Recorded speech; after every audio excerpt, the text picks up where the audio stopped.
We're at the time of the year where everybody is talking about goals. Hopefully you've thought about your goals prior to this point because part of the year is over. But the important thing is do you have a plan on how you're going to execute your goal? Hey, I'm Trae Dauby with Dauby Real Estate. And we've gone over the 135, also known as the GPS, with our team several times. And I just wanted to take a couple minutes to help you come up with a plan on how to execute on your goal. And the 135, the GPS, is an excellent way to do that.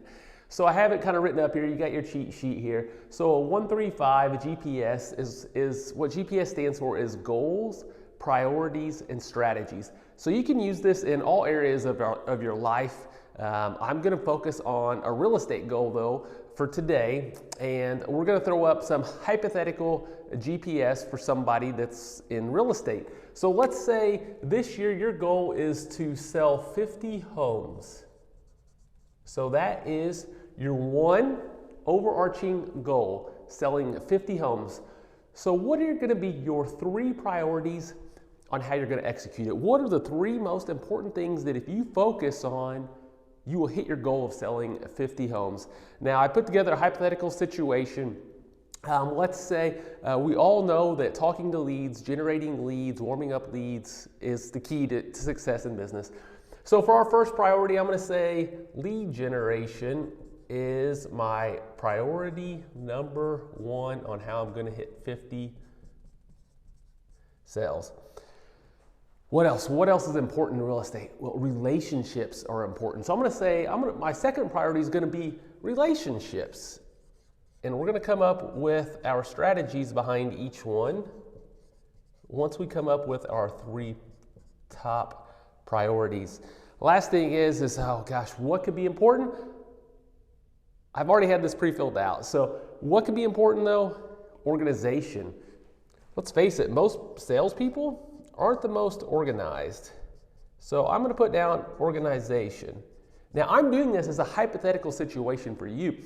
For your independent business, you need to think about what are the 3 priorities that's going to help you hit your goal. So for example, maybe it's lead generation, maybe it's relationships, maybe you're really good at social media, you enjoy social media. So maybe priority number 3 is going to be social media. So you can come up with your main 3 priorities. Again, this is just a framework on how to do a GPS. So let's talk about what are going to be our 5 strategies behind lead generation.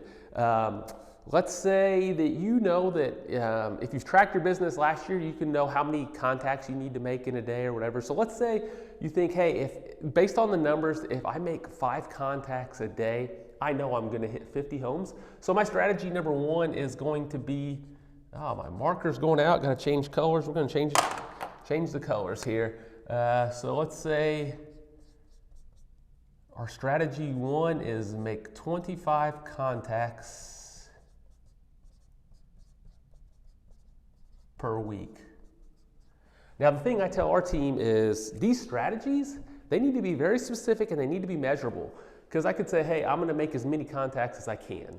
Maybe that's what you thought was your strategy number 1. Well, make as many contacts as you can. What does that mean? Is that 1 a day? Is that 1 a month? So we want to make specific numbers so that it's very measurable.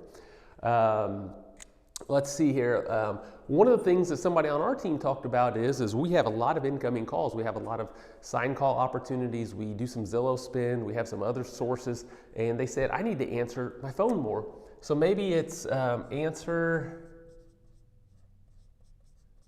2 incoming calls per week. Now, whenever I say answer 2 incoming calls a week, if you're in real estate, you should be answering your phone all the time. But this was an agent that was very, very busy. In the last year, she hadn't answered the phone very much because she was so busy, but she wanted to make it a focal point for her. So that could be one thing. One thing that we do as a team is we role play. So every, Monday, Tuesday, Wednesday, Thursday from 10:30 to 11, we offer the opportunity for role play. It's practicing getting better at scripts and dialogues for phone conversations.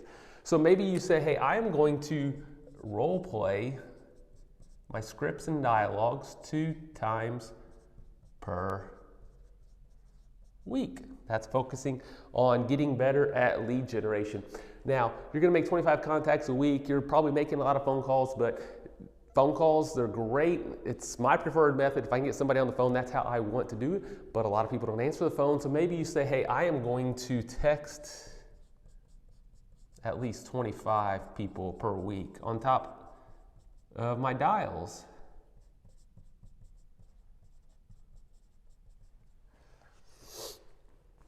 And then the last thing is hey, I'm going to time block my lead gen. I'm going to say I need to do my lead gen today between 1 and 3, and so time block daily. So now we've got our 5 strategies behind our priority on how we're going to hit that. Next thing I'm going to move on to is relationships. Relationships are obviously key. This year our team's focusing on doing a lot more friends and family, past client business. It's the best kind of business. One, it's the lowest cost. So if you're new and you don't have a big budget for advertising or marketing, this is a good place to get business. On top of that though, you typically know the people. The leads are warmer. They're usually a little bit more friendly. You don't have to deal with as much rejection. Usually the transactions go a little bit smoother. So what are some strategies we could do here? We had somebody say that they're going to call 10 PC/SOI dials every Friday.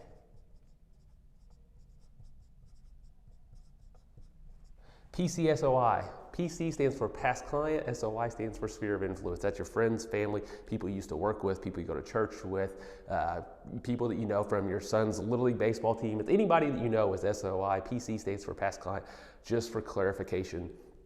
Somebody else, what else can we do relationships wise? Maybe I'm gonna do a lunch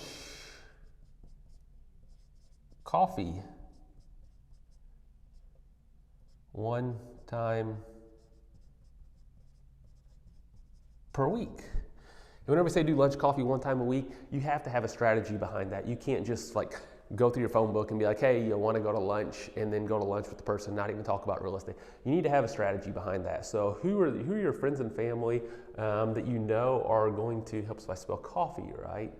Sorry, spelling's not my strong suit. I'm a numbers person. But yeah, lunch coffee one times per week. So you got to have a strategy behind that. You know, who is somebody that you think will refer you business? And whenever you're doing these calls, whenever you're doing these lunch and coffees, it's important that you ask specific questions. So let's say maybe you used to be a nurse. You call up your nurse, a nurse that you used to work with, and be like, hey, as you're having conversations, you know, talk about, you know, how life is, etc. You don't want it to be a transactional conversation, but at some point transition it into real estate. Hey, you know, I'm new into real estate, or I've been in real estate a while, and I've got a big goal this year. I want to help 50 families make a move. Who do you know that you work with that's currently a nurse?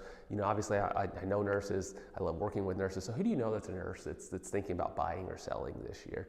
And as they're working and somebody mentions that their apartment lease is coming up, they're going to throw your name out because you specifically asked for a nurse. Now, whenever you get done, if they didn't have anybody off the top of their head that's a nurse, say, hey, who else do you know that would be considering making a move? So it's important that you're having those conversations on top of it. One thing that is, I've read a book last year. I can't remember the name of it off the top of my head. Giftology, that's the name of the book. And it talks about creating raving fans, very loyal customers, clients, and if you want to reward people that's sending you a lot of business, maybe you just buy random gifts, or maybe they had a baby and you want to get them a gift for somebody you wouldn't. So maybe your thing is that you're going to buy one random gift a month and deliver it. That could be a good priority behind, or a good strategy behind your priority.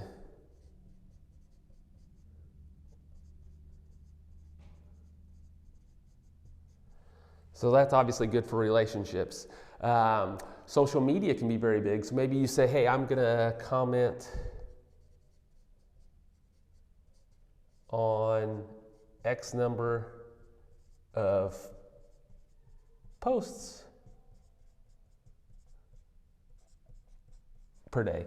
Maybe some of us, if you're overly outgoing, that's no big deal. You're going to do that anyway. But maybe, like for me, for example, I'm a little bit more introverted. So if I don't make an effort in this area, I'm not going to do it. Like I'll scroll through Facebook, I'll see somebody had a baby, and I'll think, oh, that's so sweet they had a baby.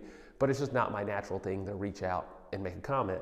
So if you set a goal around it, like, hey, I'm going to comment on at least 10 people's stuff today, you have that taken care of. Last thing that we had mentioned as a team whenever we were coming up with this was handwrite birthday cards. Maybe instead of handwriting birthday cards, you handwrite Christmas cards every year.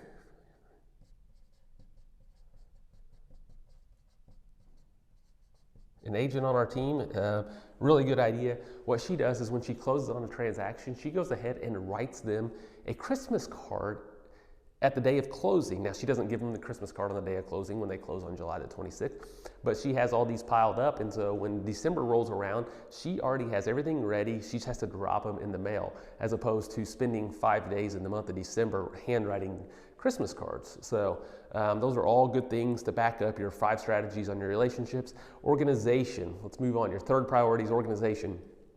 Maybe it's going to be, I am going to time block daily to keep yourself organized. Maybe it's going to be, I'm going to clean my desk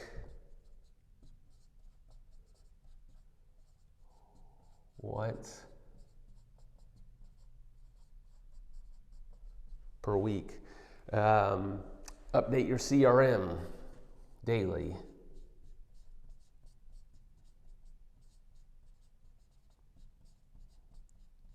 I don't know if I've talked about this in some of the other videos, but if you don't have a CRM, you've got to get a CRM. A CRM is customer relations management software. It allows you to assign tasks to your leads, your database, and make sure that you're following up with them. If you're doing it off memory or a notepad, you're going to fail. You've got to have a CRM. Maybe you're going to say, I'm going to archive all of your old files.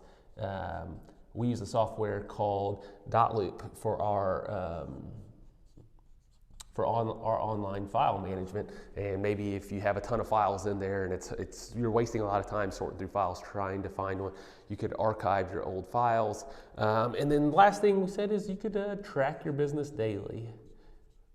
I've done a video on tracking your business, absolutely vital, especially come goal setting time, and to know that you're doing all these things, track your business daily. So if you'll notice, again, 1, 3, 5, your 1 overarching goal, your 3 priorities on how you're going to do it, and your 5 strategies.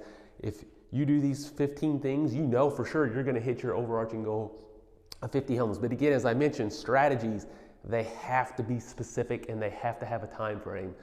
Without a specific number, without a time frame, you don't know if you're truly achieving these things. So as you're going into 2022 right now and you've got your goals, you've got to come up with a plan on how you're going to hit your goal. It's great to say, hey, I'm going to sell 50 homes this year and just set up a random target. But if you don't know how you're going to execute it, how are you going to do it? How are you going to know that you're tracking to it? So obviously you got to track this, regular check-ins. If you're doing all these things and you're through the first quarter and you've sold 4 homes, you know you're behind pace. So maybe you need to reevaluate your 1, 3, 5. And that's one thing that we do as a team. We do a 12-week year. So we focus on 12 weeks at a time. Why do we do that? Because if you think about it, a year is a long period. And a lot of people, if they're somewhat close to their goal come December, they'll pull miracles out of the hat. It's because they're pushing to hit their goal. So we want to create that push and urgency more frequent.